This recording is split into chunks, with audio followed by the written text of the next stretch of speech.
Hello guys, तो स्वागत है आप सभी का पीएस एक्सप्लेन चैनल में। तो लास्ट एपिसोड में हमने देखा था जियासु ने ट्रू किलम के 7th लेवल पे ब्रेक थ्रू कर लिया होता है, जिसकी वजह से पूरा लॉज उलटपलट हो गया होता है। उड़ते हुए जियासु बोल रहा होता है अब मैंने ब्रेक थ्रू कर लिया है, इसी वजह से मैं उड़ पा रहा हूँ। वैसे जो उड़ने की एबिलिटी होती है वो सी ट्रांसफॉर्मेशन रियलम के कल्टीवेटर के पास में होती है, लेकिन मैंने ये एबिलिटी ट्रू किलम पे रहते हुए अचीव कर ली। अब लोगों को चेज करना मेरे लिए काफी आसान होगा। और सच में जो ये उड़ने की एबिलिटी है ना, ये बहुत ही कमाल की है। मैं आसमान में बहुत ही ऊंचा जाना चाहता हूँ। आगे हमें 1 घंटे बाद का सीन दिखाया जाता है। लॉज में वापस जाते हुए जियासु सोच रहा होता है मैंने ब्रेक थ्रू करने के चक्कर में ना काफी एनर्जी को रिलीज कर दिया, इसी वजह से पूरे के पूरे लॉज का फर्नीचर इधर उधर हो चुका है।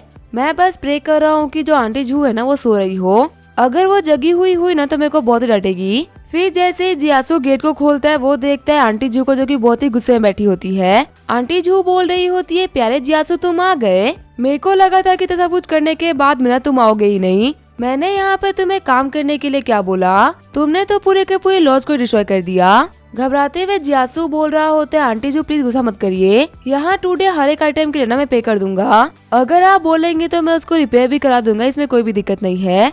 आंटी जू बोल रही होती है तुम्हें क्या लगता है क्या तुम सिर्फ और सिर्फ कुछ कॉइन्स का यूज करते हो सब कुछ रिपेयर करा सकते हो? मुझे रिपेयर करना इतना इजी नहीं होता, तुम्हें मेरे लिए कुछ स्पेशल काम करने होंगे। जियासु बोल रहा होता है आंटी जू मैं ना बहुत ही इज्जतदार लड़का हूँ और बहुत ही इज्जतदार फैमिली से बिलोंग भी करता हूँ। सिर्फ कुछ आइटम के डैमेज होने की वजह से आप मेरी बॉडी को पेमेंट के तौर पे लोगी, मुझे माफ करना लेकिन मैं इतना बड़ा ऑफर नहीं कर सकता। शॉक्ड होते हुए आंटी जू बोल रही होती है आखिर बच्चा किस बारे में बात कर रहा है। चिल्लाते हुए आंटी जू बोल रही होती है जियासु आखिर तुम क्या बोल रहे हो, आखिर तुम्हारी बॉडी का मैं करूंगी, तुमने यहाँ पे तो सब कुछ डिस्ट्रॉय कर दिया, तो फिर तुम्हें यहाँ पे ना 2 महीने और रुकना होगा और यहाँ के हर काम को ना सही तरीके से संभालना होगा। अगर मेरे को एक टेबल भी गंदी दिख गई ना तो फिर मैं तुम्हें नहीं छोड़ूंगी। जियासु बोल रहा होता है अच्छा तो इसी पर सिर्फ एक्स्ट्रा काम करने हैं, चलो इसमें तो कोई भी दिक्कत नहीं है, मैं वो सारे काम काफी इजीली कर लूंगा। आंटी जू बोल रही होती है अगर ये काम इतना ही आसान है ना तो फिर तुम यहाँ पे 1 महीना और रुकोगे। सीन चेंज होता है, मैं की माउंटेन सिटी के पास वाले जंगलों का सीन दिखाया जाता है। हम देखते हैं थंडरविंड विला के कुछ बंदों को।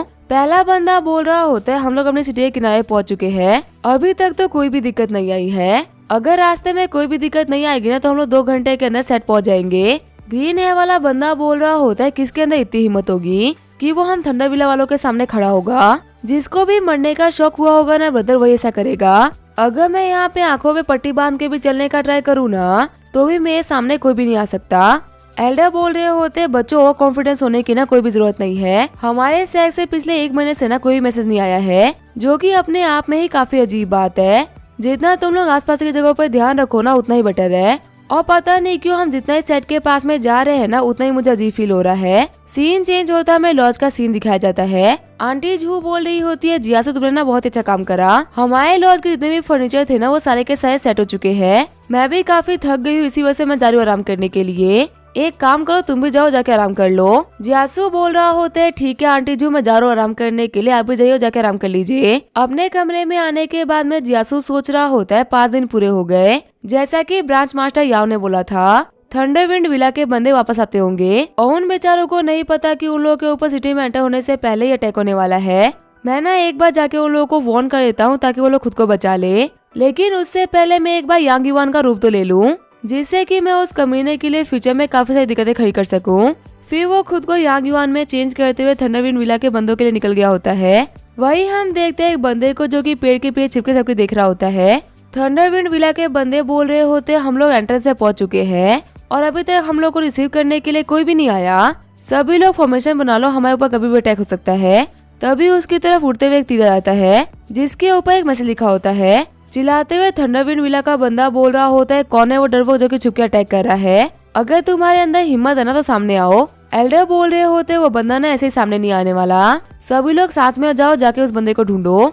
थोड़ी देर बाद में एल्डर बोल रहे होते क्या तुम में से किसी को भी वो बंदा मिला क्या? सामने वाला बंदा बोल रहा होता है उस बंदे की स्पीड ना काफी तेज थी, वो कम से कम सी ट्रांसफॉर्मेशन रियलम पे होगा, हम उसको नहीं ढूंढ पाए। ग्रीन है वाला बंदा बोल रहा होता है मैंने कहा था ना कि हमारे सेट के सामने आने की किसी की भी हिम्मत नहीं है, ज्यादा से ज्यादा कोई हमारे ऊपर सिर्फ चुपके चुपके तीर चला सकता है, अगर उस बंदे के अंदर थोड़ी सी भी हिम्मत होती तो क्या वो हमारे सामने नहीं आता क्या? ब्लैक है वाला बंदा बोल रहा होता है लेकिन एल्डर आपको पता है उसके ना तीर के ऊपर एक नोट लिखा हुआ था और इसके अंदर ना क्लियरली एक वार्निंग लिखी हुई है हमारे लिए, इसके अंदर लिखा हुआ है कि जब हम लोग उसी ब्रिज को पार कर रहे होंगे ना तब हमारे ऊपर अटैक होगा, तो इसी वजह से हम लोग उसी ब्रिज को छोड़ के किसी और रास्ते से चले जाए। ग्रीन हेयर वाला बंदा बोल रहा होते तो बहुत ही छोटी सी ट्रिक है, कोई यहाँ पे हम लोग को रास्ता भटका के अपने ट्रिक में फंसाने का ट्राई कर रहा है। क्या इस बंदे को नहीं पता कि हम लोग थंडरविंड विला से बिलोंग करते हैं? अगर कोई हमारे सर के ऊपर तलवार भी रख देगा ना तो भी हम नहीं डरेंगे। तो फिर ये तो छोटे से नोट का यूज करते हुए हम लोग को डरा रहा है, हम लोग बिल्कुल भी नहीं डरेंगे। ब्लैक हेयर वाला बंदा बोल रहा होता है एल्डर वो आपका क्या सोचना है? अगर कोई बंदा अपने लाइफ के ऊपर रिस्क लेके हम लोग को नोट देके जा रहा है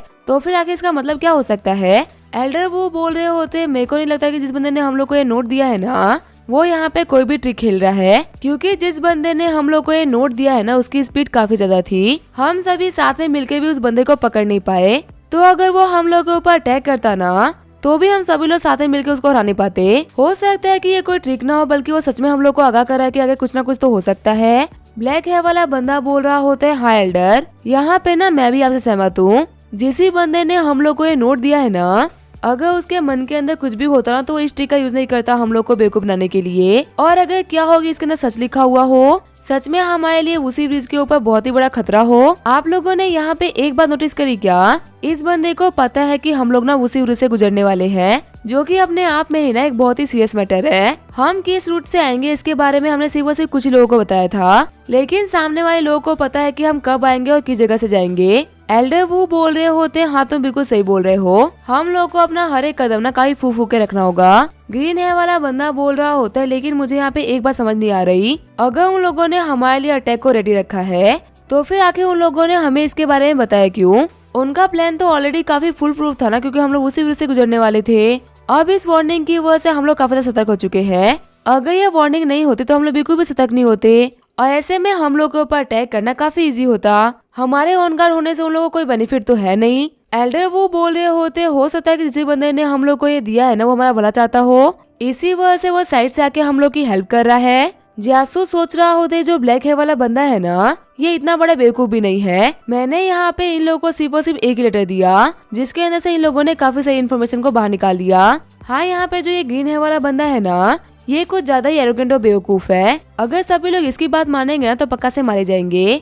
इसके अलावा ये एल्डर और ये ब्लैक हेयर वाला बंदा ना काफी ज्यादा स्मार्ट है। ग्रीन हेयर वाला बंदा बोल रहा होता है तो फिर आप ही लोग बताइए आखिर हम लोग को अब क्या करना चाहिए? लेटर पे तो क्लियरली लिखा हुआ है कि हम लोग को उसी ब्रिज से नहीं जाना। इसका मतलब हम लोग को थोड़ा सा घूम के पास के गांव से गुजरना होगा, जो कि बहुत ही क्राउडेड जगह है और वहाँ पे नॉर्मली काफी सारे गार्ड्स रहते हैं, लेकिन डिस्टेंस थोड़ी सी लंबी पड़ेगी। जियासु सोच रहा होता है चलो कम से कम मेरा यहाँ पे आना फायदेमंद रहा। अब मैंने यहाँ पे इन लोगों को वार्निंग दे दी है तो पक्का से ये लोग गांव से गुजरेंगे, जिसकी वजह से इन सभी के ऊपर ना कोई भी अटैक नहीं होगा और ये सारे के सारे लोग बच जाएंगे। तभी ब्लैक हेयर वाला बंदा बोल रहा होता है क्या हम अपना रास्ता चेंज करेंगे? तुम अभी कह थे ना कि अगर हम लोग अपने आंखों पे पट्टी बांध के भी चले तो भी हमारा कोई कुछ नहीं बिगाड़ सकता। ये बात बिल्कुल सच है, कोई भी हमारा कुछ भी नहीं बिगाड़ सकता। हम थंडरविंड विला के लोग हैं, हम ना कभी किसी से डरे हैं और ना कभी डरेंगे।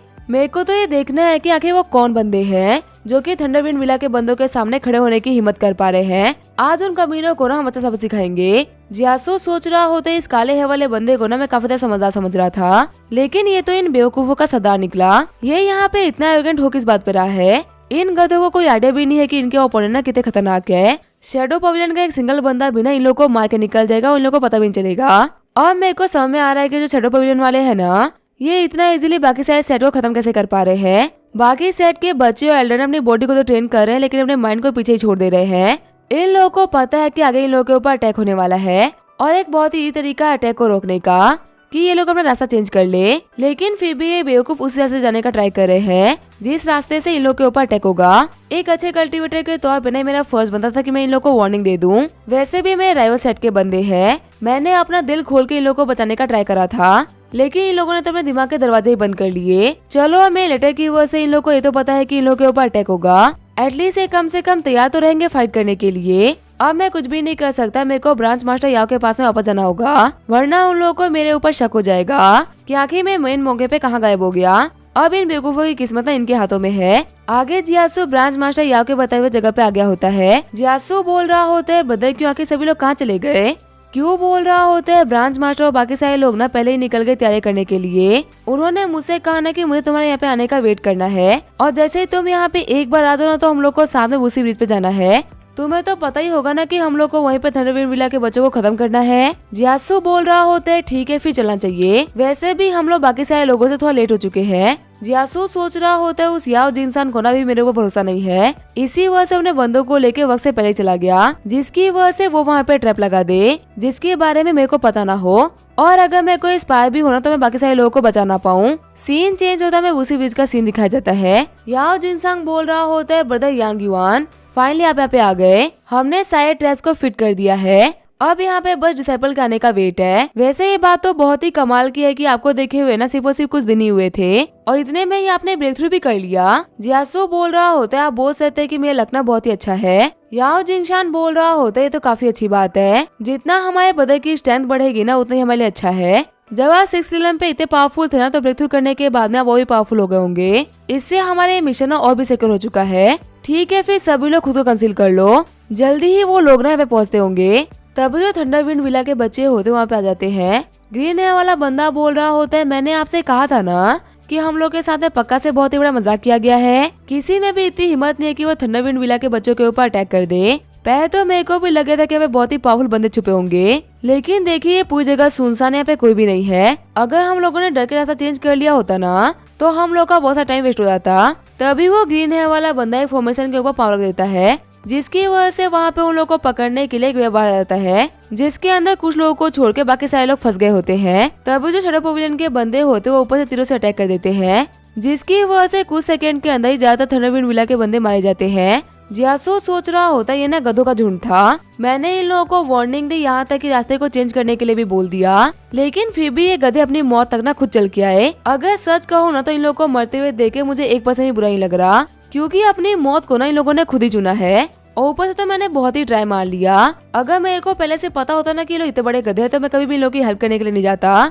क्योंकि ऐसे लोगों को तो हेवन तक नहीं बचा सकता। तो मैं तो फिर भी एक इंसान हूँ। पेड़ से बाहर निकलते हुए शैडो पवेलियन के बंदे बोल रहे होते कुछ बंदे भी बाकी है, हमें उन सभी को भी मारना होगा। इस थंडरविंड विला का ना एक ही बच्चा बचा नहीं चाहिए, इन सभी को मार डालो। ब्लैक हेयर वाला बंदा सोच रहा होता है अपने बंदों को मरते हुए देख के ना मुझे बहुत ही बुरा लग रहा है, और मेरे को रिग्रेट भी हो रहा है कि आखिर हम लोगों ने उस लड़के की एडवाइस को माना क्यों नहीं। बिना किसी बात की हम लोगों ने अपने इतने सारे भाइयों को खो दिया, पर कोई बात नहीं, अपने भाइयों का बदला ना मैं लूंगा। फिर वो बंदा आगे बढ़ते हुए याओ जिंगसान से फाइट करने लगता है। ब्लैक हेयर वाला बंदा बोल रहा होता है सभी लोग मेरी बात सुनो, यहाँ से भाग जाओ, तब तक मैं इन लोगों को रोके रखता हूँ। वही हम देखते हैं सेट के बंदे बोल रहे होते आखिर तुम कैसी फालतू बातें कर रहे हो, यहाँ पे तुमने सिर्फ और सिर्फ एक को रोक रखा है, लेकिन यहाँ पे ना ऐसे बहुत सारे बंदे हैं।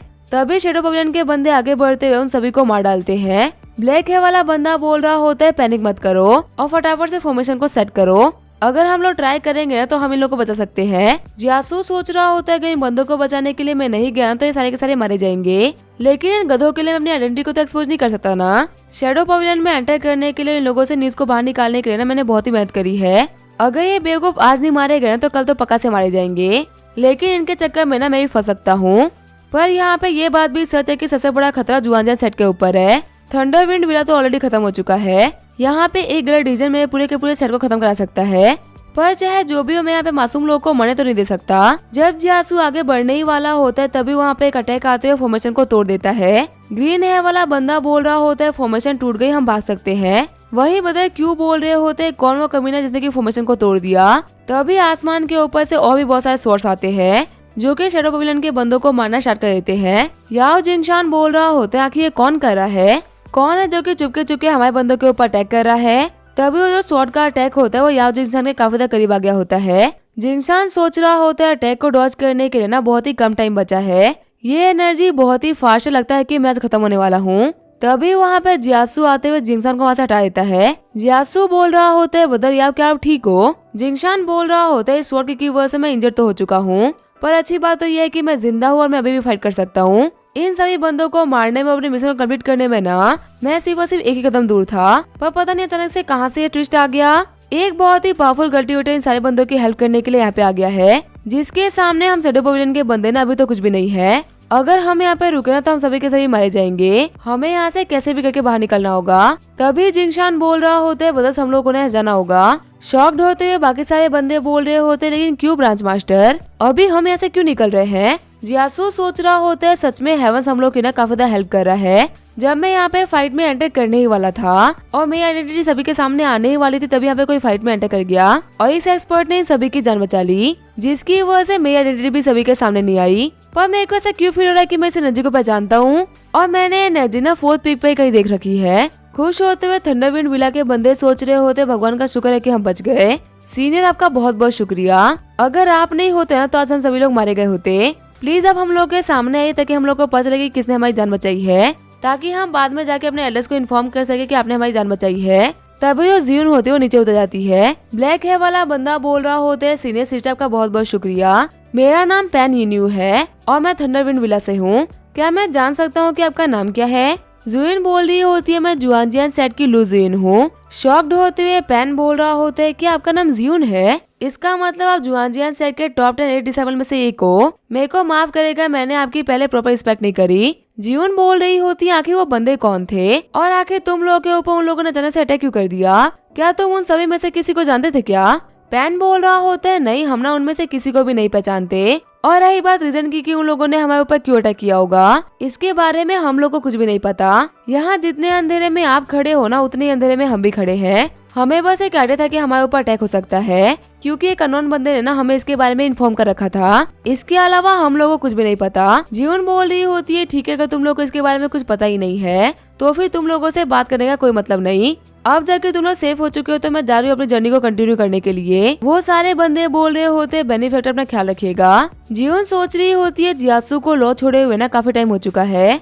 जब से जियासु ने लॉ छोड़ा है ना, तभी से मैं उसके पीछे लगी हुई थी। मेरे को समझ नहीं आ रहा कि आखिर लड़का करना क्या चाहता है। उसने जानबूझ के मेरे साथ वो लड़की को भेज दिया था और एक बहुत ही घटिया सा रीजन दे दिया कि ये ना उस रीजन की वजह से लड़की के साथ में रुक रहा है, लेकिन मेरे को पता था कि वो झूठ बोल रहा है। इसी रीजन की वजह से मैंने उसके ऊपर नजर रखा और मैंने देखा जियासु को रूप बदलते हुए। आखिर उस बंदे को जिसके ऊपर मैंने अटैक किया था, उस बंदे को जियासु लेके कहाँ चला गया और मेरे अटैक की वजह से वो बंदा तो मरने वाला था ना। आखिर जियासु ने उस बंदे को प्रोटेक्ट क्यों करा? मैं यहाँ पे जियासु के ऊपर ना किसी भी चीज को लेकर शक नहीं कर सकती, क्योंकि मेरे को उसके इंटेंशन पता है, वो काफी अच्छा इंसान है। मैं बस उसका ना लॉज में वापस आने का वेट कर सकती हूँ ताकि वो अपनी सारी चीजों को मेरे सामने क्लियरली रखे और मेरे सारे सवालों के आंसर ना सिर्फ वही कर सकता है। आगे हम देते हैं, जियासु याओ जिंगशान को लेके केव में आ गया होता है। जिंगशान बोल रहा होता है, ज्यादातर लोग ना अलग हो चुके हैं, वही कुछ लोग मारे गए, अभी यहाँ पे एक साथ में सिर्फ और सिर्फ हम 2 लोग ही है। जियासु बोल रहा होता है, ब्रदर याओ अभी ना बाकी सारे लोगों के बारे में बात करने का टाइम नहीं है, मुझे बताइए आपका जो ये घाव है ज्यादा सीरियस तो नहीं है ना? याओ जिंगशान बोल रहा होता है, नहीं, मैं सर कर जाऊंगा। ब्रदर यांग युआन, अगर आज आप नहीं होते ना तो मैं पक्का से मारा गया होता। मेरी जान बचाने के लिए आपका बहुत बहुत शुक्रिया। जियासु बोल रहा होता है, ठीक है ब्रदर, कोई बात नहीं। अब जबकि आप यहाँ पे ठीक हो तो मेरे को चलना चाहिए, क्योंकि मेरा जो काम था वो तो हो नहीं पाया, तो फिर यहाँ पर रुकने का ना कोई फायदा नहीं है। याओ जिंगशान बोल रहा होता है कि आप जा रहे हो, लेकिन आखिर आप कहाँ जा रहे हो? जियासु बोल रहा होता है, आप मुझसे पूछ रहे हो कि मैं कहाँ जा रहा हूँ? आपको तो मेरी बातें याद ही होंगी, आपको तो पता ही है ना कि मैं सब कुछ पैसे के लिए कर रहा हूँ। जहाँ भी जाता हूँ मैं पैसे के लिए जाता हूँ, जो भी काम करता हूँ वो पैसे के लिए करता हूँ। मेरे लिए अच्छा बुरा कुछ भी नहीं होता, सिर्फ वो सिर्फ पैसा पैसा होता है। मैंने यहाँ पे आपकी बात को मानते हुए आपको फॉलो करा और इसका एंड रिजल्ट क्या निकला? मेरा पूरा का पूरा एफर्ट ही वेस्ट हो गया। आपके साथ में काम करके मैं एक सिंगल स्पीड स्टोन भी नहीं कमा पाया। मैं हमेशा काम के पूरे होने में पैसा लेता हूँ, लेकिन पता नहीं आप लोगों ने क्या ही प्लानिंग करी थी कि पूरी की पूरी प्लानिंग ही फेल हो गई। याओ जिंगशान बोल रहा होता है, ब्रदर यांग युआन शांत हो जाइए। मैं ये बात मानता हूँ कि हमारा जो मिशन था ना वो फेल हो चुका है, लेकिन आपने अपना काम ना काफी अच्छे से करा। आपको मैंने आपके जिस पेमेंट के बारे में बात करा था ना, वो पेमेंट पूरी की पूरी मिलेगी। और ऐसा नहीं है कि हमारा एक मिशन फेल हो गया तो हमारे पास में काम नहीं है। शैडो पवेलियन के पास में ना बहुत ही ज्यादा काम है। अगर आप हमारे साथ में जुड़े रहोगे ना तो फिर आपको फ्यूचर में भी बहुत सारा काम मिलेगा। और मैं आपसे वादा करता हूँ कि स्पीड स्टोन रिसोर्सेज की ना आपको जिंदगी में कभी भी कमी नहीं होगी। एक बार हमारे साथ में आके तो देखिए। ये मिशन फेल हुआ है, इसके लिए ना आपको कोई ब्लेम नहीं कर रहा। आपको बुरा फील करने की कोई भी जरूरत नहीं है। हम शैडो पवेलियन वाले ना काफी ऊंचे ख्याल रखते हैं। हम ना कभी भी सिंगल मिशन के फेल होने की वजह से आपको ब्लेम नहीं करेंगे। जियासु सोच रहा होता है, शैडो पवेलियन तुम लोग ना मेरे जाल में फंस चुके हो। मेरे को तुम्हारा विश्वास जितना था और मेरा काम हो गया। अब तुम लोग के अंदर घुस के ना तुम्हारी सारी की सारी न्यूज को बाहर निकालूंगा। याओ जिंगशान बोल रहा होता है, ब्रदर मैं आपको यही बोल रहा हूँ कि आप हमेशा हमेशा के लिए शैडो पवेलियन को ज्वाइन कर लो। इससे आपको कभी भी पैसे, ट्रेजर, ब्यूटी या फिर पीस की कमी नहीं होगी। अगर आप दिए हुए टास्क को सही तरीके से कंप्लीट करोगे ना तो आपकी डे बाय डे पोजीशन काफी ज्यादा बढ़ती जाएगी। अभी आप नॉर्मली क्या करते हो, आप बाहर जाके लोगों से टास्क लेते हो और ऑलवेज काम मिलना काफी ज्यादा मुश्किल भी होता है और काफी रिस्की भी। लेकिन हम ना आपको एक प्लेटफॉर्म प्रोवाइड करवा रहे हैं जिससे कि जितना भी रिस्क होगा ना वो हमारे ऊपर होगा और आपको यहाँ पे कुछ भी नहीं करना, आपको सिर्फ हमारे साथ में खड़े रहना है। जियासु बोल रहा होता है, अच्छा मैं जितना काम करूंगा मुझे उतने स्पीड स्टोन मिलेंगे। यहाँ तक कि मिशन के फेल करने के बावजूद भी मेरे को पैसे मिल रहे हैं। सच में बताइए याओ जिनसन, आप तो बहुत ही अच्छे हो। मेरे को लगा था कि मैंने आपको ये टाइम तक फॉलो करके अपना टाइम वेस्ट कर दिया, पर आपकी अच्छाई को देख के तो मैं सच में काफी ज्यादा इमोशनल हो चुका हूँ। आप ऐसे अच्छे इंसान को फॉलो करने में ना मुझे तो कोई भी दिक्कत नहीं है। जिंगशान बोल रहा होता है, सच में अब से ना हम लोग ब्रदर्स है। फ्यूचर में अब जो भी कुछ मेरा होगा ना वो तुम्हारा होगा भाई। याओ जिंगशान सोच रहा होता है, इस मिशन को कम्प्लीट करने में ना मैंने काफी सारी दिक्कतें खड़ी करी है। यहाँ तक कि मेरी वजह से ना काफी सारे बंदे ही मारे गए और काम भी कम्प्लीट नहीं हुआ। अगर मैं वापस जाऊंगा तो पक्का से हायर अप्स ना मुझे बहुत ही बड़ी पनिशमेंट देंगे और उस पनिशमेंट को अवॉइड करने का सिर्फ और सिर्फ एक ही तरीका है, वो ये बंदा यांग युआन। हमारे पवेलियन के लोग ना टैलेंटेड बंदे को काफी ज्यादा रिस्पेक्ट करते हैं। अगर कोई बंदा टैलेंटेड बंदे को लेके आता है ना तो फिर उस बंदे की भी रैंक अप होती है। अगर मैं सभी के सामने यांग युआन को इंट्रोड्यूस करूंगा तो मेरी रेपुटेशन नहीं गिरेगी। हो सकता है कि मुझे इसके बदले में कुछ रिवॉर्ड ही मिल जाए। तभी वहाँ पे बदल क्यों आते हुए बोल रहे होते, ब्रांच मास्टर में वापस आ गया। जियासु सोच रहा होता है तो डिनक्यू है ना जो कि मेरा वेट कर रहा था। कमाल की बात है, बंदा जिंदा वापस आ गया। ब्रांच मास्टर बोल रहे होते तो काफी अच्छी बात है डिनक्यू, तुम भी वापस आ गए। मेरे को लगा था कि यहाँ पे मुझे और यांग युआन को छोड़ के ना बाकी सारे लोग मारे गए, लेकिन अब जबकि हम यहाँ पे 3 ब्रदर जिंदा है तो फिर हम सभी के लिए ना बहुत ही अच्छी बात है। हम तीनों साथ में सेट वापस चलेंगे। चिढ़ते हुए डिनक्यू बोल रहा होता है, कमीने क्या तुम जिंदा हो? हाँ तुम जिंदा होगे भी क्यों नहीं, तुम्हारी वजह से हमने अपने लोगों को खोया है, तुमने सभी को मरवाया है, तुम कैसे मर सकते थे? फिर वो अटैक करते हुए बोल रहा होता है, हमारे ब्रदर्स को मार के क्या तुम्हें शांति नहीं मिली जो तुम यहाँ पे हम लोग को ही मारने के लिए आ गए? जियासु बोल रहा होता है, लगता है ना कि तुम्हें कोई पागलपन का दौरा आ रहा है। यहाँ पे आते तुम बिना किसी बात के मेरे ऊपर अटैक कर रहे हो। देखो मेरी कल्टिवेशन भले ही लो है लेकिन पावर की ना कोई भी कमी नहीं है और मेरा तुमसे कोई इतना अफेक्शन भी नहीं है कि मैं तुम्हें माफ करने के लिए बैठूंगा। तुम बाकी सारे लोगों का ब्लेम लगा रहे हो ना कि मैंने बाकी सारे लोगों को मारा है, लेकिन मुझे हमें बाकी सारे लोगों को तो नहीं पता, पर मैं तुम्हें जरूर मार डालूंगा। हम देखते हो वहाँ पे दोनों के अटैक करने की वजह से बहुत ही बार ब्लास्ट हो गया होता है। ब्रांच मास्टर सोच रहे होते हैं आखिर यहाँ पे दोनों क्या कर रहे हैं। स्पेशली जियासु को ज्यादा ही पागलपना नहीं कर रहा। डिनक्यू सी ट्रांसफॉर्मेशन इलम के सेकंड स्टेज पे है और ये बहुत ही पावरफुल और काबिल कल्टिवेटर है। ब्रदर यांग युआन भी काफी ज्यादा काबिल है, लेकिन वो है तो ट्रू इलम के 7 स्टेज पे ना। वो यहाँ पे डिनक्यू के सामने आमने सामने की फाइट कर रहे हैं और कमाल की बात तो यह है कि वो डिनक्यू के सामने ना कहीं भी नहीं अड़ रहे। आगे बढ़ते हुए डिनक्यू बोल रहा होता है, कमीने कहीं के मेरे भाइयों का बदला मैं लेके रहूंगा, या फिर तो मैं आज उन सभी के साथ में मिल जाऊंगा या फिर तुझे उनके साथ में मिला दूंगा। आज जो ये हमारी स्वॉर्ड है खून तो पी के रहेगी, या फिर तो ये तेरा खून होगा या फिर मेरा। जियासु बोल रहा होता है, बदर डिनक्यू आगे तुम्हें क्या कर रहे हो? वापस आने के साथ में तुमने पागलों की तरह अटैक करना स्टार्ट कर दिया। ऐसे में आखिर मैं क्या समझूंगा? मैं खुद के बचाव में अटैक तो करूंगा ही ना। तुम्हें भाई मान तो इसी वजह तुम्हें अभी तक जिंदा छोड़ रखा है, वरना मैंने अभी तक तुम्हें मार दिया होता। चिढ़ते हुए डिनक्यू बोल रहा होता है, तुम मुझसे पूछ रहे हो कि मैं यहाँ पे क्या कर रहा हूँ? देखो यहाँ पे सभी को पता है कि हमें जो नया बंदा है ना वो तुम हो। बाकी सारे बदना सालों से जुड़े हुए थे। हम सभी लोगों ने साथ मिलकर कई सारे सेट को जीत लिया। यहाँ तक कि जो थंडरविंड विला के लोग हैं ना, उनके एल्डर्स तक को हम लोगों ने नहीं छोड़ा। हमारी टीम बहुत ही पावरफुल थी और काफी अच्छा काम कर रही थी, लेकिन कुछ डिसेबल से फाइट करने में वो सारे के सारे ब्रदर्स मारे गए। मैं ये बात नहीं मानता कि कोइंसिडेंस नहीं हो सकता है कि ये कोइंसिडेंस हो, लेकिन कोई भी कोइंसिडेंस तुम्हारे आने के बाद ही क्यों होना था? मेरा मानना है कि तुम हमें गुस्से और तुमने हमारे ऊपर अटैक कराया, यही रीजन है कि मैं तुम्हें मारना चाह रहा हूँ। जियासु बोल रहा होता है, आखिर कैसी बकवास है? तुमने अपने मन में कोई कहानी बना ली और उसके ऊपर भरोसा करके मेरे ऊपर अटैक कर रहे हो। एक बहुत ही पावरफुल कल्टीवेटर के सामने आना हम सभी की बहुत ही बुरी किस्मत थी। ये एक प्योर कोइंसिडेंस था जिसका ब्लेम तुम मेरे ऊपर डाल रहे हो। मुझे खुद नहीं पता कि आखिर यहाँ पे क्या होने वाला है। अगर मुझे पहले से पता होता कि यहाँ पे इतना कुछ खतरनाक होगा तो मैं क्या कभी यहाँ पे आता क्या? डिनक्यू बोल रहा होता है, मानता हो कि तुम आए, लेकिन तुम्हें कुछ हुआ भी तो नहीं ना। अगर हम सभी में बात की जाए ना तो सबसे कम कल्टीवेशन तुम्हारे पास थी, तुम ही सबसे नए बंदे हो और तुम यहाँ पे बिना एक भी स्केच के वापस लौट आए। यहाँ तक कि हमें सबसे स्ट्रॉन्गेस्ट ब्रांच मास्टर तक को चोटें आई है, लेकिन तुम बिना किसी स्केच के वहाँ से वापस लौट के आ गए। मेरे को समझ में नहीं आ रहा कि मैं यहाँ पे क्या गलत समझ रहा हूँ। मैं यहाँ पे भले ही किसी भी एंगल सोचूं ना, मेरे सामने सिर्फ और सिर्फ एक ही चीज आती है कि तुम हम सभी के बीच में एक स्पाई हो जिसने की जानबूझ के सब कुछ कराया। तभी जो याओ जिंगशान होता है वो डिंगू का हाथ पकड़ लेता है। जिंगशान बोल रहा होता है, अब तुम लोग रुक जाओ, तुम लोगों को आगे फाइट करने की कोई भी जरूरत नहीं है। डिंगू तुम तो हमें काफी समझदार हुआ करते थे ना, आखिर तुम क्यों फाइट कर रहे हो? चीजें बातों से भी सॉल्व हो सकती है, हर बार तलवार उठाने की जरूरत नहीं पड़ती, स्पेशली अपने लोगों के बीच में। डिंक्यू बोल रहा होता है ब्रांच मास्टर, ये बंदा ना हम लोग को बेवकूफ बना रहा है, ये हमारा अपना नहीं है, इसकी वजह से हमने अपने अपनों को खोया है। मैंने अपने आंखों के सामने अपने दोस्तों को मरते हुए देखा है,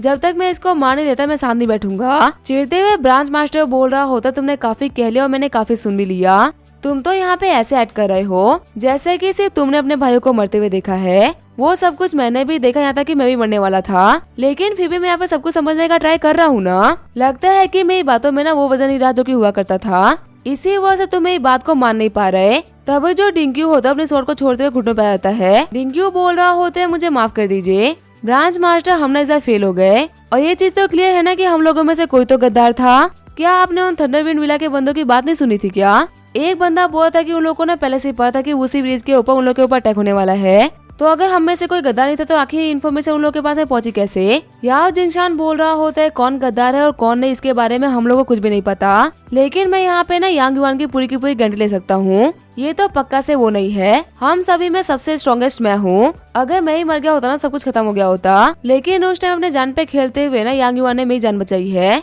डिंक्यू सोच रहा होता है, वैसे ये चीज तो मैंने भी देखी है, अगर सच में यांग युआन एक गद्दार होता तो फिर आखिर वो ब्रांच मास्टर की जान क्यों बचाता? मैंने देखा था वो जो अटैक था ना वो बहुत ही खतरनाक था, उस अटैक के बीच में आने का मतलब था अपने जान के ऊपर खतरा लेना, लेकिन फिर भी ये बंदा बीच में आ गया।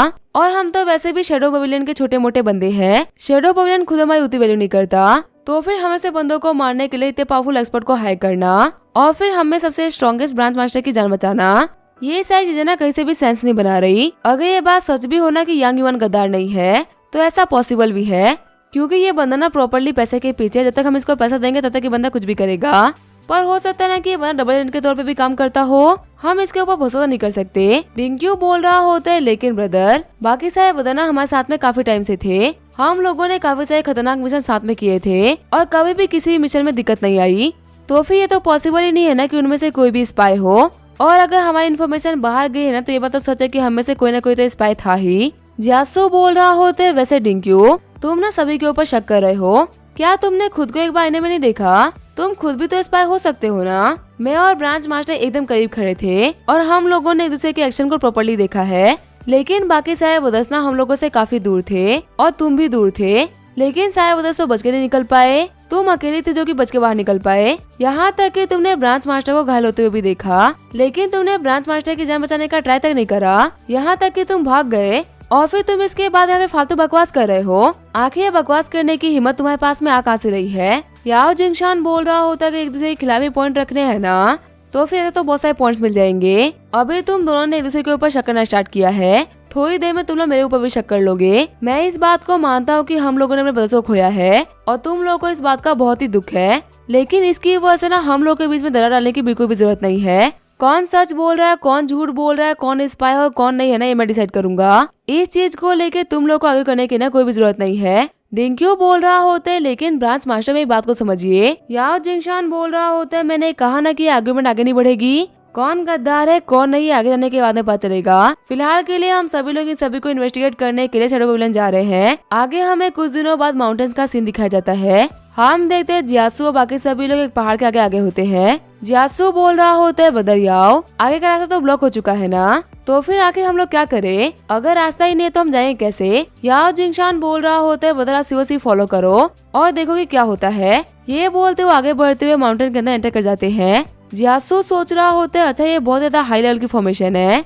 इसने इतने कमाल का इल्यूजन क्रिएट किया है ना कि इसको कोई भी डिटेक्ट नहीं कर पा रहा। फिर जैसे आगे बढ़ते हुए जियासु माउंटेन को छूता है, उसके सामने का सीन बिल्कुल ही चेंज हो गया होता है। जियासु सोच रहा होता है, अच्छा ये जगह है शेडो पवेलियन, जितना मैंने सोचा था ना ये जगह दिखने में उससे भी खतरनाक है। ब्रांच मास्टर बोल रहे होते हैं, ब्रदर यांग युआन अब हम लोग एंटर करने वाले हैं, लेकिन आपको अंदर जाने से पहले कुछ जो का ना खास ख्याल रखना होगा। जब तक आपसे कुछ ना बोला जाए आपको कुछ भी नहीं बोलना, और स्पेशली आप तब बोलिएगा जब मैं आपको इंट्रोड्यूस करा दूं, क्योंकि शेडो पवेलियन ऐसी जगह जहाँ पे सीनियर्स की रिस्पेक्ट करना बहुत ही इम्पोर्टेंट है। और ऊपर से यहाँ पे जितने भी लोग काम करते हैं वो अपने अपने एरा के जीनियस है। इन लोगों का एरोगेंस ना बहुत ही बड़ा है, हमें नहीं पता कि आपके कौन से बात से ऑफेंड होकर आपके ऊपर अटैक कर दे। जियासु बोल रहा होता है, ब्रदर याओ आपका शुक्रिया, अब मैं इन सारी चीजों का ना खास ख्याल रखूंगा। फिर वो लोग शैडो पवेलियन के मेन हॉल में आ गए होते हैं। जियासु सोच रहा होता है यहाँ पे तो बहुत सारे बंदे बैठे हैं और इनमें से जिसकी कल्टीवेशन सबसे कम है ना वो भी सी ट्रांसफॉर्मेशन नीलम पे है। अगर हमारे सेट के मुकाबले देखा है तो सच में ये जगह ना बहुत ही खतरनाक है।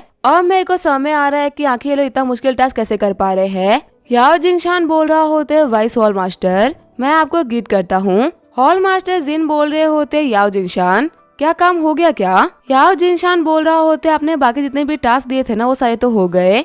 हम बहुत सारी जगह गए और हम लोगों ने बहुत सारे सेट को खत्म करा। हमारा आखिरी मिशन था कि हम लोग को थंडरविंड विला के कुछ बच्चों को मारना था और हम लोगों ने लमसम 90% बंदों को मार भी दिया था। लेकिन तभी पता नहीं कहां से कोई बहुत ही पावरफुल एक्सपर्ट आ गए जिसकी वजह से हम सभी अपने मिशन के अंदर फेल हो गए। हॉल मास्टर जिन बोल रहे होते कौन था वो कम्युनिस्ट ने कि सारा काम करा, कौन है जो कि हमारे शैडो पवेलियन के रास्ते में आ रहा है। याओ जिंगशान बोल रहा होता है मैं तो काफी घायल हो गया था इसी वजह से मैं नहीं देख पाया, लेकिन जो बदर डिनक्यू है ना उन्होंने उन मास्टर को पहचान लिया। वो और कोई नहीं बल्कि जुआनजियान सेट की लू जुइन थी जो कि वहाँ के टॉप 10 एलिट डिसेबल में से एक है। जियासु सोच रहा होता है क्या सीनियर सिस्टर, मेरे को पहले ही फील होता है कि मैं ना वो एनर्जी पहचानता हूँ, लेकिन मैंने तो सीनियर सिस्टर को भेज दिया था ना, तो फिर आखिर वो वापस कैसे आ गई।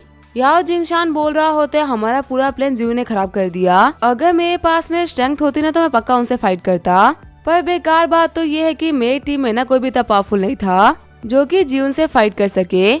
मैं आप लोगों से यही बोलूंगा कि हमें ना उस लड़की को पकड़ना होगा। फ्यूचर में वो लड़की हमारे लिए काफी सारी दिक्कतें खड़ी कर सकती है और ऊपर से उस लड़की ने हमारे मिशन को फेल करा है तो उसे पनिशमेंट तो मिलनी ही चाहिए। जियासु सोच रहा होते ना बिल्कुल भी सही नहीं हो रहा। मैंने सीनियर सिस्टर को जाने के लिए इसी वजह से बोला था ताकि वो सही चीजों से ना दूर रह सके, लेकिन फिर भी वो इस मैटर के बीच में आ गई। अभी शैडो पवेलियन वाले उनको टारगेट करेंगे। हॉल मास्टर जिन बोल रहे होते अच्छा ये जुआनजियान सेट की लड़की हमारी दिक्कतें खड़ी कर रही है तो ऐसे में उसको यहाँ पे पकड़ के लेके आना तो बनता है। वैसे भी जुआनजियान सेट के टॉप 10 जिनेसेस ना बहुत ही कम मिलते हैं। अगर उनमें से कोई अकेला मिल रहा है ना तो उसको दबोचना बहुत ही इम्पोर्टेंट है। लेकिन मेरे को समझ नहीं आ रहा कि आखिर लूज हुई ना उसी बीच पे क्या कर रही थी। नॉर्मली जो जीनियस होते हैं ना वो अपने सेट से बाहर नहीं निकलते, तो फिर अचानक से उसी बीच पे आना जहाँ पे हम लोग अपना मिशन कर रहे थे, ये कुछ ज्यादा ही अजीब नहीं हो गया। जिंगशान बोल रहा होते उसके मोटिव्स के बारे में तो मेरे को नहीं पता और वो उस वक्त यहाँ पे क्या करी थी उसके बारे में भी मुझे कुछ नहीं पता। हाँ मुझे ना यहाँ पे एक चीज लग रही है, हमारे टीम के अंदर से कोई तो स्पाई है जो कि हमारी इन्फॉर्मेशन को लीक कर रहा है।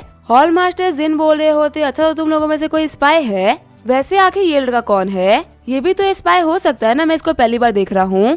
जियासु सोच रहा होता है सच में ये लोग ना काफी ज्यादा रूथलेस है, बिना सोचे समझे ये लोग ब्लेम लगाने से पहले ना एक बार भी नहीं सोच रहे। याओ जिंगशान बोल रहा होता है नहीं हॉल मास्टर अपना गलत समझ रहे हो। हॉल मास्टर जिन बोल रहे होते तो फिर मुझे बताओ कि आखिर ये बंदा है कौन, मैंने अपनी लाइफ में इसको पहली बार देखा है। याओ जिंगशान बोल रहा होता है इस बंदे को मैंने जस्ट रिक्रूट करा है, इनका नाम है यांग युआन। तभी एक बंदा खड़ा होते हुए बोल रहा होता है आखिर तुमने इस किस कचरे को रिक्रूट कर लिया, ये तो बस ट्रू रियलम के 7 स्टेज पे है, हमारे हॉल का सबसे वीक बंदा बिना सी ट्रांसफॉर्मेशन रियलम पे है। मैं तो बस ये पूछ रहा हूँ कि आखिर तुम इतने वीक बंदे को हमारे हॉल में लेके कैसे आ गए।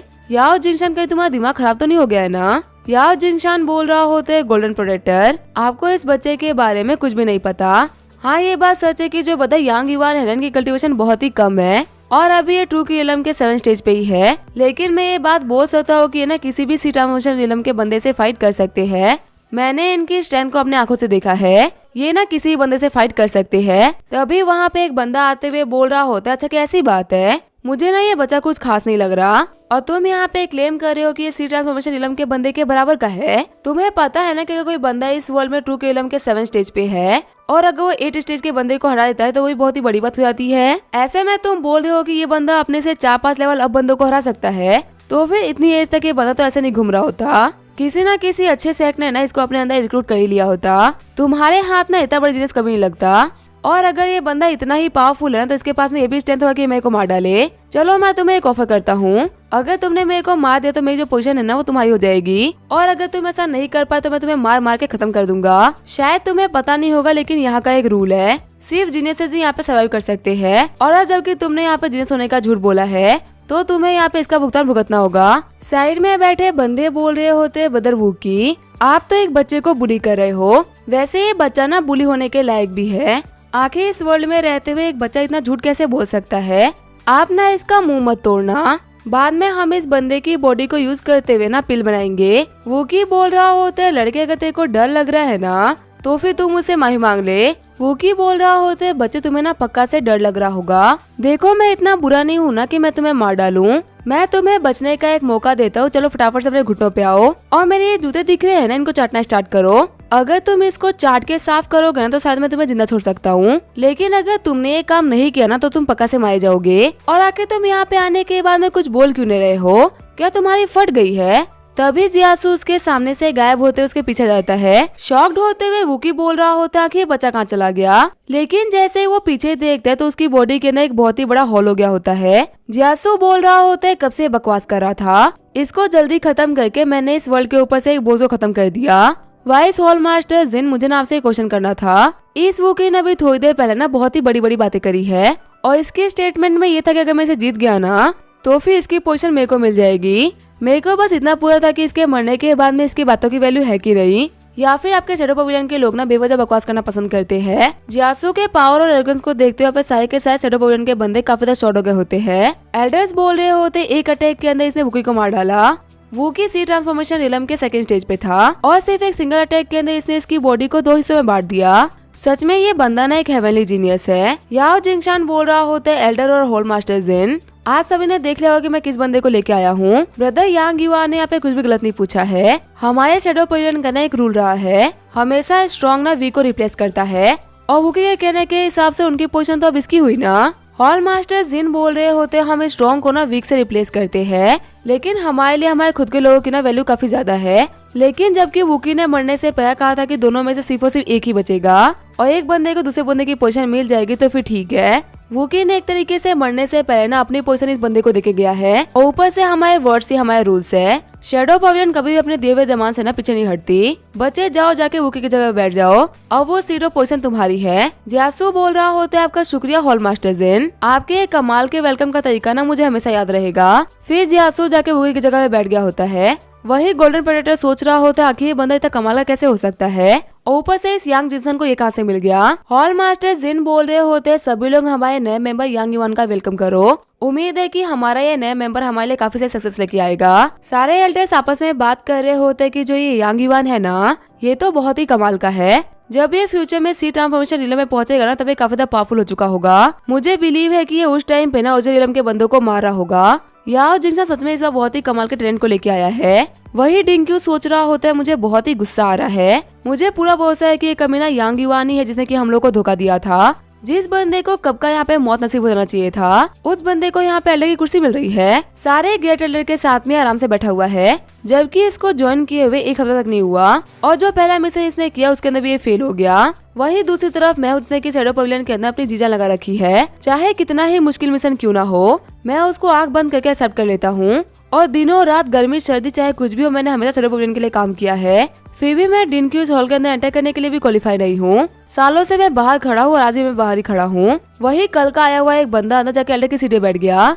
यांग युआन में पहले तो तुमसे नफरत करता था ही, लेकिन अब चाहे कुछ भी क्यों ना हो जाए मैं तुम्हें नहीं छोड़ूंगा। जब मुझे मौका मिलेगा मैं अपने ब्रदर्स का बदला तो लेके रहूंगा। हॉल मास्टर जिन बोल रहे होते हैं, यांग युआन, इसे देखो, इसे बोलते हैं ब्लैक आयरन टोकन, जो कि हमारे शैडो पवेलियन में ना एक बहुत ही वैल्यूबल टोकन है। तुम्हारे पास में इस टोकन के होने का मतलब है कि तुम एक हाई लेवल के असैसिन हो। तुम्हें तो पता ही होगा हमारे शैडो पवेलियन की रीच कितनी बड़ी है। तुम इस टोकन का यूज करते हुए 3rd लेवल के असैसिन टोकन कमांड कर सकते हो और हमारे सेट के जितने भी बंदे जो कि ट्रू किलम पे है ना, तुम सभी को कमांड कर सकते हो। इस टोकन के होने का मतलब होता है बॉस या अथॉरिटी का होना। तुम ब्रांच मास्टर याओ जिंगशान को देख पा रहे हो ना, उनके पास में सेम टोकन है। इन्हीं की तरह तुम खुद की एक ब्रांच या फिर टीम को क्रिएट कर सकते हो। जितना तुम अपनी टीम के साथ मिशन करते जाओगे तुम्हें उतने ही कमाल के रिवॉर्ड मिलते जाएंगे, और अगर तुम कभी खुद के लेवल के जिनिस को लेके आते हो ना तो फिर तुम्हें उसी लेवल का रिवॉर्ड भी मिलेगा। सारे एल्डर सोच रहे होते हैं, हाँ ये बात तो सच है कि ये बच्चा ना बहुत ही टैलेंटेड है, लेकिन जो हमारे वाइस हॉल मास्टर जिन है वो इस बच्चे को कुछ ज्यादा ही फेवर नहीं कर रहे। इतना फेवर तो हमको भी नहीं करते। गोल्डन प्रोटेक्टर सोच रहा होता है, ब्लैक आयरन टोकन ये ना बहुत ही खास चीज है। वही मार्शल आर्टिस्ट जो कि सी ट्रांसफॉर्मेशन रिलम के 3rd स्टेज पे पहुंचते हैं ना, उन्हीं को ये टोकन मिलता है। लेकिन इस बच्चे को तो सिर्फ और सिर्फ ट्रू किलम के 7th स्टेज पे ही मिल गया। मैं ये बोल सकता हूँ कि शैडो पवेलियन की हिस्ट्री में पहली बार हो रहा है और शायद से बाकी किसी एल्डर को ये चीज पसंद आएगी। फिर जो हॉल मास्टर जिन होते हैं वो जियासु को टोकन दे देते हैं। जियासु बोल रहा होता है, टोकन देने के लिए आपका शुक्रिया। मैं आपको वादा करता हूँ कि मैं आपको कभी भी निराश नहीं करूंगा।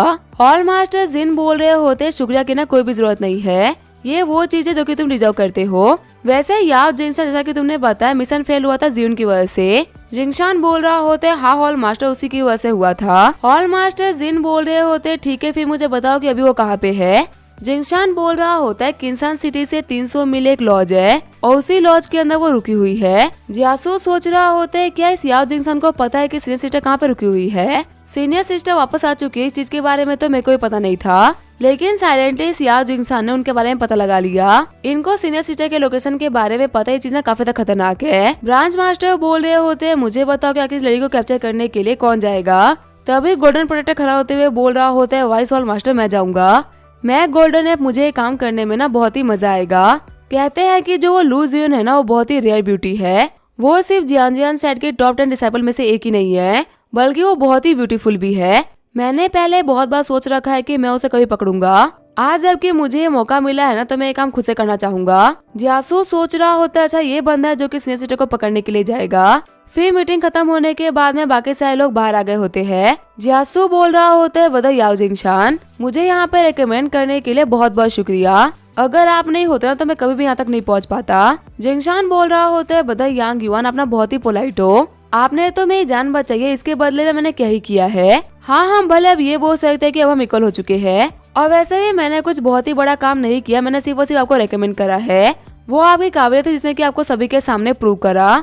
और आपको पता है मुझे बिना इस रिकमेंडेशन की वजह से बहुत सारा फायदा हुआ है। मुझे रिवॉर्ड के तौर पे ना बहुत सारी एसेंस पिल मिली। इस चीज के तो मुझे आपको शुक्रिया बोलना चाहिए बदर यांग युआन। जियासु बोल रहा होता है नहीं बदर ऐसी फॉर्मेलिटीज की ना कोई भी जरूरत नहीं है। वैसे यहाँ पे एक चीज है जो कि मुझे बहुत ही परेशान कर रही है। वो जो गोल्डन प्रोटेक्टर थे ना वो मुझे काफी अजीब तरीके से देख रहे थे। ये जो वुकी था कहीं वो उनका दोस्त वोस्त तो नहीं था ना, जो कि मैंने वुकी को मार दिया इसी वजह से वो मेरे ऊपर काफी ज्यादा गुस्सा हो गए हैं। याओ जिंगशान बोल रहा होते तुम यहाँ पे गोल्डन प्रोटेक्टर की बात कर रहे हो। अगर मैं सच कहूँ ना तो उनका कोई भी दोस्त नहीं है और मैं गारंटी कर सकता हूँ कि उनके मन में ना तुम्हारे लिए कुछ भी नहीं होगा। असल में जो गोल्डन प्रोटेक्टर है ना उनके नजरों में सारे के सारे मैन उनके दुश्मन है। पता है वो अलग अलग सेट में क्यों जाता है, ताकि वो वहाँ के सारे जिन्सेस को मार सके। ये काम करके ना उनको बहुत ही खुशी मिलती है। पर्सनली उनको लड़कों में कोई भी इंटरेस्ट नहीं है, वो सिर्फ और सिर्फ उनको मारने में इंटरेस्ट रखते हैं। हाँ उनको जिस चीज में इंटरेस्ट है वो है लड़कियाँ। हर एक सेट की लड़कियाँ उनका शिकार है।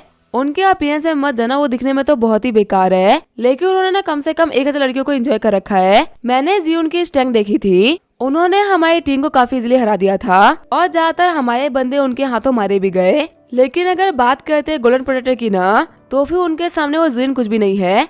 अब मुझे पूरा भरोसा है कि हमारे ब्रदर्स का बदला वो ले लेंगे।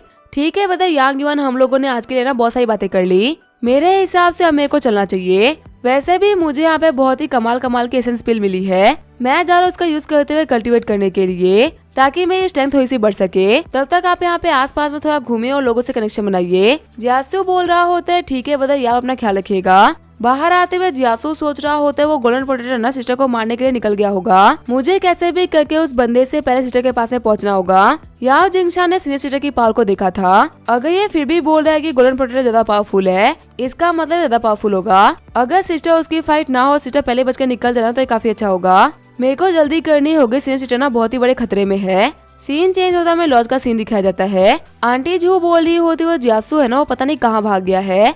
उसने कुछ बताया भी नहीं है, तो एक काम करो तुम उसे कमरे को यूज कर लो। वैसे भी सारा सामान उसके कमरे में पड़ा हुआ ही है। जियून बोल रही होती है आपका शुक्रिया आंटी जू। जियून सोच रही होती है जियासु ने अपने पीछे कोई भी ड्रेस नहीं छोड़ा। हाँ उसका सामान भले में पड़ा हुआ है, लेकिन मैं इसे कोई भी अड़े नहीं लगा सकती कि आखिर वो कहाँ गया होगा। लेकिन अगर उसने अपना सामान यहाँ पे छोड़ा है ना, इसका मतलब वो पक्का से वापस तो आएगा ही। तो मैं एक काम करती हूँ, उसके रिटर्न होने का वेट करती हूँ। पहले थोड़ा सा बात ले लेती हूँ, उसके बाद में आराम से यहाँ पे रेस्ट कर लेंगे। जियून सोच रही होती है वैसे अगर देखा है तो मैं पहले बिना जियासु से उसके कमरे में ही मिली थी। पता नहीं अभी वो कहाँ पे और कैसे होगा। वैसे मैं फिर से उसके कमरे में नहाने के लिए जा रही हूँ, कहीं वो फिर से वापस तो नहीं आ जाएगा ना। तभी चौंकते हुए जियून बोल रही होती है कौन है वहाँ पे। तभी वहाँ पे देखती है छोटी सी बर्ड को जो एक खिड़की बैठी होती है। जियून सोच रही होती है मेरे को लगा कि बहुत ही पावरफुल कल्टीवेटर यहाँ पे आ रहा है, लेकिन ये तो बस एक प्यारी सी बर्ड है। तभी वहाँ पे गोल्डन प्रोटेक्टर आते हुए पूरे के पूरे कमरे को तोड़ देता है। गोल्डन प्रोटेक्टर बोल रहा होता है लड़की तुम्हें पहले से ही पता था ना कि मैं यहाँ पे आने वाला हूँ, लेकिन फिर भी तुम बात लेने के लिए जा रही थी। लगता है कि तुम अभी फाइट करने के मूड में नहीं हो, तुमने ऑलरेडी यहाँ पे सरेंडर कर दिया है। पक्का से तुम भी होगी जियानजियान सेट की लू जियून। तुम्हारा जो फिगर और अपीयरेंस है ना बिल्कुल ही र्यूमर से मैच करता है। मानना पड़ेगा तुम ना एक हेवनली ब्यूटी हो। जियून बोल रही होती है तुम कौन हो और तुम्हारी हिम्मत कैसे हो यहाँ पे अटैक करने की। आगे बढ़ते हुए गोल्डन प्रोटेक्टर बोल रहा होता है मैं कौन हूँ ये इम्पोर्टेंट नहीं है, बस ये बात जान लो कि थोड़ी देर बाद में ना तुम मुझे सर्व कर रही होगी। आगे बढ़ते हुए जियून बोल रही होती है तुम ना बहुत ही एरोगेंट हो और तुम यहाँ पे मरना डिजर्व करते हो। तभी गोल्डन प्रोटेक्टर के अटैक की वजह से जियून के फेस के ऊपर छोटा सा कट लग गया होता है। वहीं जियून के अटैक को गोल्डन प्रोटेक्टर काफी इजीली डॉज कर लेता है। बाहर निकलते हुए जियून बोल रही होती है इस बंदे की स्ट्रेंथ को ना मैं बिल्कुल भी अंडर एस्टिमेट नहीं कर सकती और ये कहीं से भी ऐसा बंदा नहीं जिससे मैं फाइट कर सकूं। मुझे यहाँ पर थोड़ी सी दूरी क्रिएट करनी होगी ताकि मैं थोड़ा सा लॉन्ग रेंज में अटैक कर सकूं। तभी जो गोल्डन ऐप होता है वो काफी तेजी से आगे बढ़ने लगता है। गोल्डन ऐप बोल रहा होता है लिटिल ब्यूटी आखिर तुम यहाँ से भाग क्यों रही हो, देखो मुझे ना यहाँ पे ऑलरेडी वेट नहीं हो रहा है, तुम्हारे साथ में खेलने का ना मेरे पास में बिल्कुल भी टाइम नहीं है। जियून सोच रही होती है इस बंदे की स्पीड तो बहुत ही ज्यादा है, लगता है कि भागना तो पॉसिबल नहीं हो पाएगा। अब यहाँ पे मेरे पास में सिर्फ और सिर्फ एक ही तरीका है, मुझे इस बंदे से हेड ऑन फाइट करनी होगी। आगे बढ़ते हुए जियून बोल रही होती है शेमलेस डीमन आज मैं तुम्हें खत्म करके रहूंगी। फिर वहाँ पे दोनों के अटैक की वजह से बहुत ही बड़ा धमाका हो गया होता है। वहीं दूसरी तरफ सब कुछ देखते हुए जियासु सोच रहा होता है मुझे आने में बहुत ही देर हो गई और इन दोनों के पावर लेवल को देखते हुए मैं ये तो बोल सकता हूँ ना कि मैं इस फाइट के अंदर डायरेक्टली नहीं उतर सकता, लेकिन अगर मैंने इस फाइट के अंदर एंटर नहीं किया तो सीनियर सिस्टर नहीं बचेगी। ठीक है मेरे पास में बहुत ही कमाल का आइडिया है, जो मैंने टाइम निकाल के सारे आर्टिफैक्ट बनाए थे ना आज वो टाइम आ चुका है कि मैं उन सभी का यूज करूँ। एलिफेंट ग्लव्स से ना मेरी पावर को 10 गुना ज्यादा एनहांस कर देंगे। क्लाउड पियर्सिंग बोना किसी भी सी ट्रांसफॉर्मेशन इलम के बंदे को मारने के लिए काफी है और थंडर तालिस्मान ये इस एरो की स्पीड को 10 गुना बढ़ा देगा। ये सारे आर्टिफैक्ट मिला के मैं एक एब्सोल्यूट अटैक करने वाला हूँ जिससे बचना ना इस गोल्डन वेब के लिए काफी ज्यादा मुश्किल होगा। सीनियर सिस्टर अपना सिर्फ कुछ सेकंड का वेट करो, मैं पक्का से आपको बचा लूंगा। ये बोलते हुए जियासु वहाँ पे निशाना लगा रहा होता है। वही गोल्डन ऐप बोल रहा होता है लिटिल ब्यूटी तुम ना मेरे इस अटैक के सामने नहीं बचोगी। ये बोलते हुए अपने 7 स्नेक अटैक से अटैक कर देता है। वही जियून एक काफी पावरफुल अटैक लगाती है जिससे वो 6 स्नैक्स को खत्म कर देती है, लेकिन तभी 7 स्नेक आते हुए जियून के ऊपर काफी खतरनाक अटैक कर देता है जिसकी वजह से वो घायल होकर नीचे गिरना स्टार्ट कर देती है। गोल्डन ऐप बोल रहा होता है मैंने आज तक जितनी भी ब्यूटीज देखी है ना उन सभी में ये रैंक 1 पे है और बहुत ही कमाल की बात तो ये है कि ये मेरे इतने पावरफुल अटैक को भी काफी इजीली झेल गई। चलो ये तो काफी अच्छी बात है, इसको हील करने के बाद मैं इसे काफी सही तरीके से यूज कर पाऊंगा। वैसे मैं कब से नोटिस कर रहा हूँ एक बहुत ही अजीब सी आवाज आ रही है, क्या यहाँ पे कोई और भी आ रखा है क्या। तभी वो देखता है कि जियासु ने उसके ऊपर बहुत ही खतरनाक अटैक कर दिया होता है और उस अटैक के हिट होने की वजह से बहुत ही बड़ा ब्लास्ट भी होता है। आंटी जो सोच रही होती है आखिर बाहर क्या हो रहा है, लगता है कि कोई बहुत ही पावरफुल एक्सपर्ट बाहर फाइट कर रहा है और ऊपर से अभी जो ये अटैक था ना ये किसी माउंटेन को भी तोड़ने के लिए काफी है। पता नहीं कौन सा हेवनली एक्सपर्ट है जो कि हमें फाइट कर रहा है जिसकी वजह से वेदर तक चेंज हो गया। वही दूसरी तरफ हम देखते हैं गोल्डन ऐप को जो कि बहुत ही घायल हो गया होता है। सीनियर सिस्टर आंखें खोलते हुए बोल रही होती है जियासु तुम यहाँ पे। जियासु बोल रहा होता है सीनियर सिस्टर अब आप सेफ हो, आपके जूनियर ब्रदर के रहते हुए ना कोई भी कुछ भी नहीं बिगाड़ सकता। आगे हम देखते हैं जियासु सीनियर सिस्टर को लेके केव में आ गया होता है। जियासु सोच रहा होता है सीनियर सिस्टर ना काफी ज्यादा इंजर्ड हो चुकी है, बिना प्रॉपर हव के इनको हील करना बहुत ही मुश्किल होगा। मैं अपने पील्स और हीलिंग टेक्निक का यूज करते हुए फिलहाल के लिए इनके ब्लड को रोक सकता हूँ, इससे जो इनकी हालत है ना वो और भी खराब नहीं होगी। लेकिन मेरी ना हीलिंग टेक्निक इतनी भी अच्छी नहीं है, मुझे इनके इंजरीज के डायरेक्ट कांटेक्ट में आना होगा तभी मैं इनको ठीक कर पाऊंगा। तभी खाते हुए जियून अपनी आंखें खोल देती है। जियासु का हाथ पकड़ते हुए जियून बोल रही होती है आखिर तुम्हें क्या कर रहे हो। जियासु बोल रहा होता है सीनियर सिस्टर मुंह मत करिए, जितना आप मूव करेंगी ना आपके बॉडी के घाव उतने ही बढ़ते जाएंगे और अगर ब्लड लॉस ज्यादा हो गया ना तो मैं आपको शेव नहीं कर पाऊंगा। जियून बोल रही होती है आखिर तुम क्या करने वाले थे, अभी कभी रुक जाओ, देखो मैं इंजरी से नहीं मरूंगी, इसी वजह से तुम्हें मेरे को ट्रीटमेंट देने की बिल्कुल भी जरूरत नहीं है। जियासु बोल रहा होता है मुझे ही पता है कि अभी तो आप नहीं मरोगी, लेकिन आप जानती हो ना कि वो बड़ा वाला बंदा हमारे पीछे पड़ा हुआ है, अगर हमने उस बंदे से डील नहीं करा तो हम मारे जाएंगे और आपको पता है ना कि वो बंदा कितना खतरनाक है, वो क्या कर सकता है। जियून सोच रही होती है हाँ वो बंदा ना बहुत कुछ कर सकता है। जियासु बिल्कुल सही बोल रहा है। जियून बोल रही होती है ठीक है लेकिन तुम्हें अपनी आंखों को बंद करना होगा, प्रॉमिस करो कि तुम अपनी आंखें नहीं खोलोगे।